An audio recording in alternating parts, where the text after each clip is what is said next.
migration. And we've been talking a lot about that migration pact and how it will affect us in the future. But if you look at the current state of illegal immigration in Canada, we're already in a bad place. So often, opponents to mass migration are framed as paranoid and racist, and that has people scared to speak up. But I tell you, the time to ask difficult questions and confront uncomfortable facts is now! This is a zero-sum game. Canada's current immigration policies will have profound consequences on our nation and our children's future, even if we do back out of the migration pact. Now look at the opposition over there. All they can do is shout, screech, and yell, Nazi, fascist. But they're the foolish foot soldiers of the financial and corporate elite, the real power! Now it's a sad day when the revolutionaries push the same message as cosmopolitan bankers! Look around you! Every day, hard-working Canadians are fighting to keep their communities, safety, and livelihoods intact! We are for those people! We are the real revolutionaries!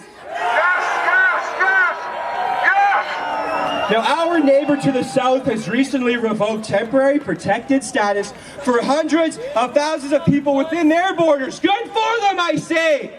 And in that time, we've seen an influx of illegal immigration to this country.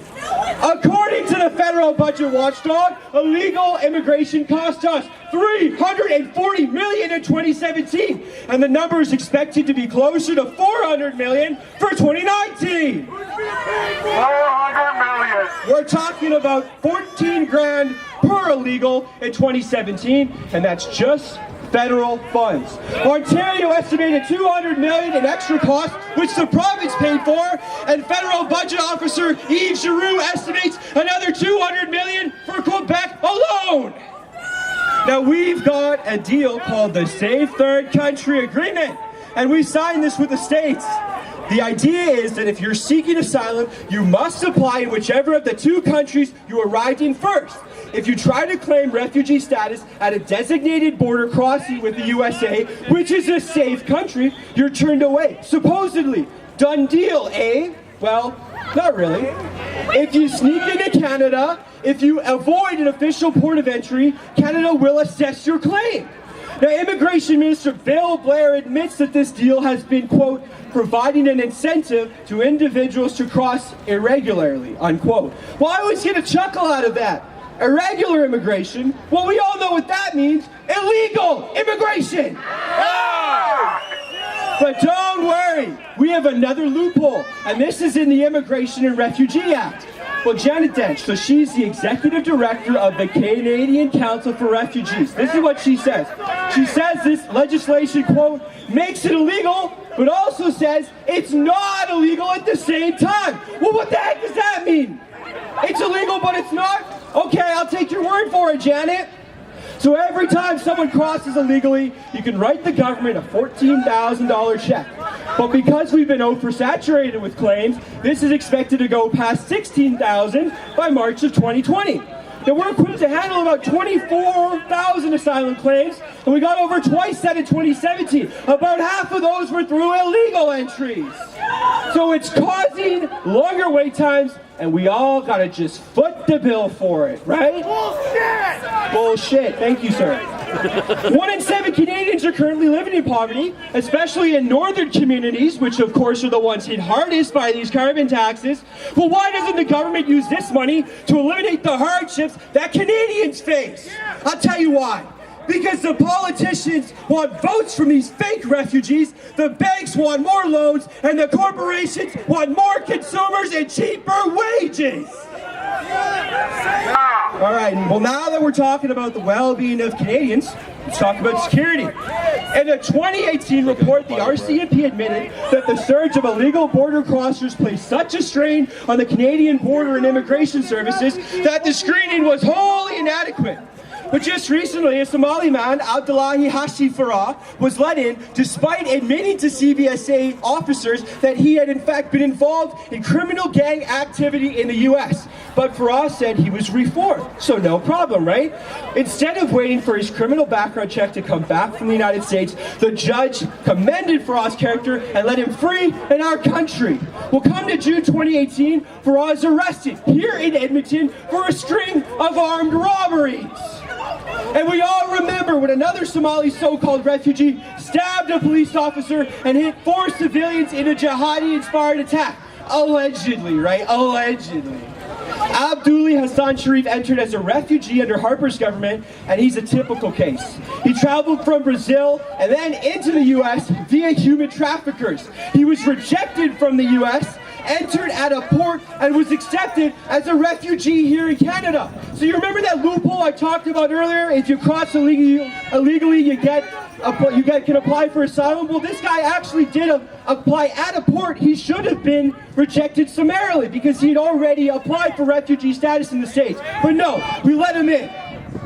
And in 2015, he was investigated by the RCMP for espousing extremist ideologies and support for ISIS. You guys remember? Even the media reported it. There was an ISIS flag in that car. You remember that? They couldn't hide it. Damn right, sir. Absolutely. Conservatives are just as bad as liberals, and never forget it. So this guy was allowed to say. Well, now we come to a truly tragic case, Marissa Shen. This beautiful, bright 13-year-old girl was brutally murdered. Her body was discarded in a park, left to rot.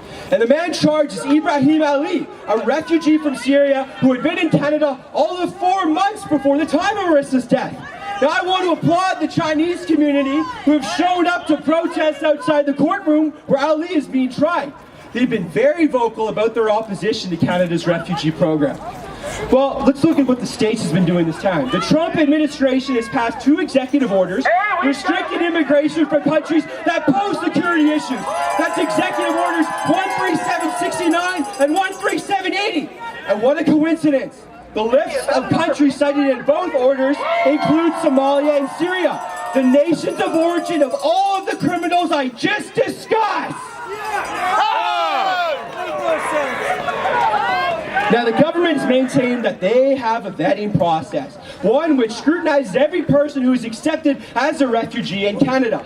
Well, the Canada Border Services Agency released an internal audit regarding the screening of refugees in 2017, and it revealed big gaps in that system. There were 150 cases where screening was insufficient, and 39 where no screening occurred whatsoever. Now, the CBSA did release a public version of the report, but these breaches were redacted as sensitive information. Of course they were. Sensitive information? More like critical information? So this is a government agency misinforming Canadians about the state of our screening processes. They are lying to you. Yeah. And these issues apply to organized crime as well. In May of 2018, the Toronto Sun reported on a memo which is released internally by CISC, and that's the Criminal Intelligence Service Canada, and it's concerning MS-13 and their use of migration routes from the US into Canada. So here are a couple quotes to put it in perspective. A quote, influx of Salvadoran migrants is expected through 2018 and 2019, requesting silence in response to the removal of their temporary protected status in the United States. Unquote. Quote, MS-13 members will likely exploit the migration of Salvadorians to Canada to set up new cells, most likely in the Greater Toronto Area, Montreal, and Vancouver, unquote. MS-13, you guys heard of these people?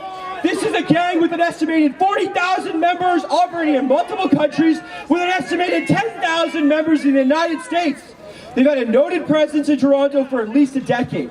An extremely violent criminal organization, folks. MS-13 beheads people, they torture people, and they've been involved with child prostitution as well. Now, the Trump administration has taken a decidedly hardline approach to MS-13, and that's only going to increase the impetus for them to come into Canada. We are a soft target. That is a big problem. Now, folks, I'm not the only person raising a stink about these issues, and the discontent of the Canadian people has reached the Prime Minister's ears. But what does he have to say about all this? Quote, I recognize there are a lot of legitimate questions. Are we processing these people right? Are we investing enough money in the system to be able to handle this? And we have invested more, and we're improving those systems, unquote. So that's it. From the highest seat in the land, spend more money, work out the kinks, don't worry about it, Canadians.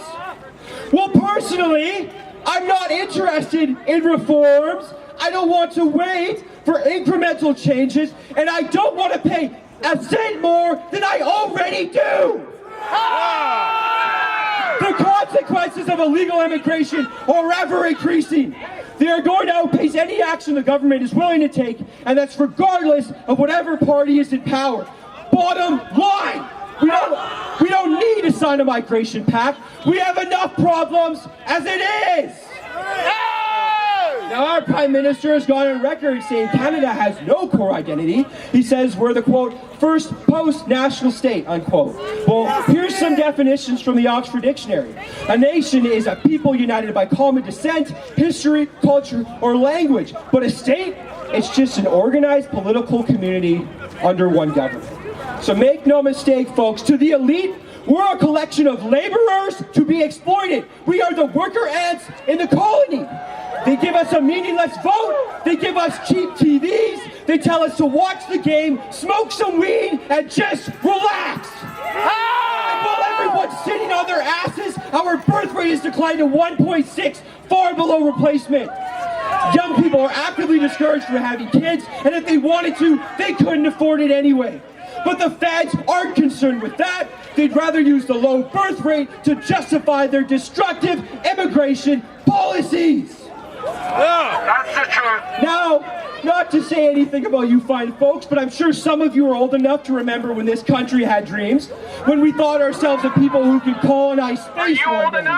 The Canadian people had big ambition, folks, but for citizens as young as myself, and I'm 23, this has never been the case. With circumstances dire as we know them to be, what is the path going forward? Folks, the silent majority is with us, but we need a vanguard. We need energy. We need intensity. We need people who will stand up to the working order and defy harassment from these so-called anti-fascists. So now, I ask all of you today here in defense of our nation, are you willing to stand up for our people? Yeah! And are you willing to be that vanguard? Well, let's do it, folks. Thank you. Thank you, Vancouver. Wonderful, wonderful. No UN! No UN! No UN! No UN! No UN! No UN! No UN! No UN! No UN! We love all our people. We love our country. We love all Canadians. We love them all. This is about love. Love for our people. We feel it in our hearts and minds. That's what we're about. But we care about our country. We care about our people. And what Yvonne shared, everyone, was textbook globalist agenda. Textbook globalist agenda. Illegal migration, mass immigration are some of the vehicles to transform, replace our traditional populations. And our First Nations, Virginia, she touched on that as well, right? This is what's going on. We need to rise up. We all need to rise up and fight this, or we're going to lose our way of life.